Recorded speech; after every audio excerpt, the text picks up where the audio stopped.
The leaves are falling off while I'm filming. It's just quite coming to the end now. And there'll be a frost tonight and that will finish it off.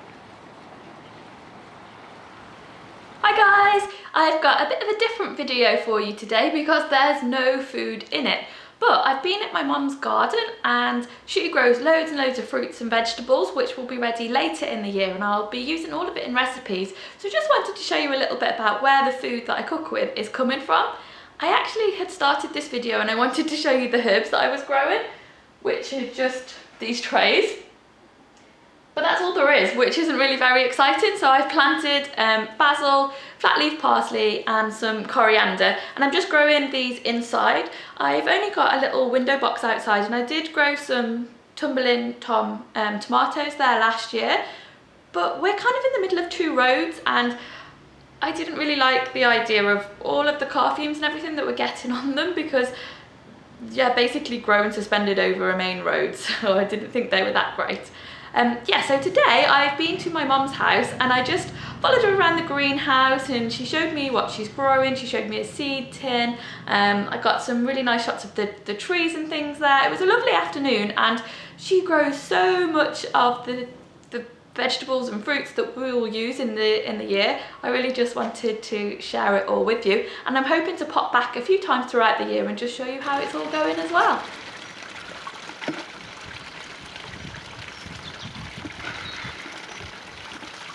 A net to keep the herons off. So these are the Dorset nugget here. It's our own seed, say from last year. So these were sown on the 23rd of February. We've got 5 germinated. We've actually had 6, but 1 damped off. So hopefully they'll thrive and carry on. Those are the spicy chilies that Trevor likes, aren't they? They are, yes, they are. We got them from Sea Spring Seed Company.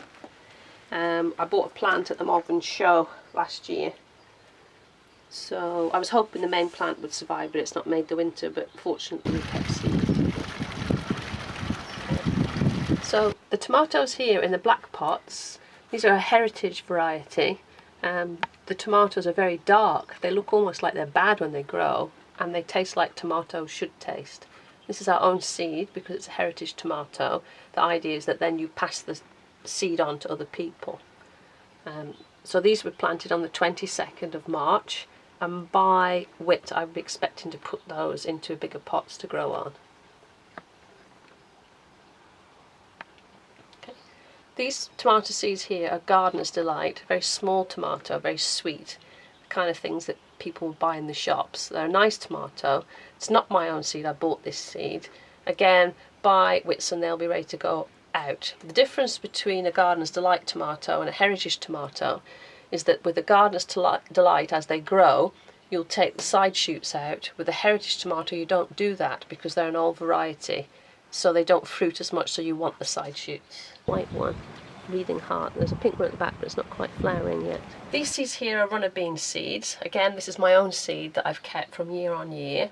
At the moment we've still got 1, 2, 3, 4, 5 to germinate, 6 to germinate. They may not germinate. I might top those up with some bought seed, but to be honest that'll probably be enough seeds for us to grow quite a good crop. And they were planted on the 22nd of March. It's a Crown Imperial Fritillary. So this is my lemon tree. I've had this lemon tree for probably 10 years. And although it does bear little lemons, I have yet to get one to come to big enough to give to Laura for her vodka. I washed it yesterday because, like all citruses, especially through the winter, it's very prone to scale insect. So I've soapy washed it yesterday, and hopefully if I keep my eye on it that should be sufficient to keep the scale insect away. It's got lots of flower buds coming on it, so I live in hope that we might get some more lemons this year. This plant here is a Cape Gooseberry. I've got 3 of these. Normally I sow these every year. I have been using my own seed for a few years now. Because the winter has been so mild, the plants have gone through the winter. So this will be a first for me to actually have taken them through the winter and grow them again. They're so expensive in the shop to buy, they are so easy to grow. Yeah, there's always loads of them, aren't there? They are, and they're very tasty. They've never yet got to the house, so they always get eaten in the greenhouse. Yep. So we've got the first lot of our broad beans coming through here. I like to start my broad beans inside, the same as my runner beans, because the snails don't eat them if you can grow them up a bit before you plant them out. This will be our first sowing. I'll do succession sowing throughout the summer, so we'll probably do this maybe 6 or 7 times, and we'll pick the broad beans when they're nice and small.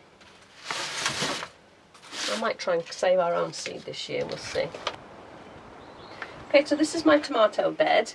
About 3 years ago I decided that it was silly growing tomatoes and buying grow bags because it was no saving, and grow bags were getting more and more expensive. And I remember my grandfather growing tomatoes when I was a little girl, and he certainly didn't use grow bags then. I looked in all the old gardening books and things to try and find a recipe for the mix, and didn't really have much luck, so I kind of took it a bit of potluck.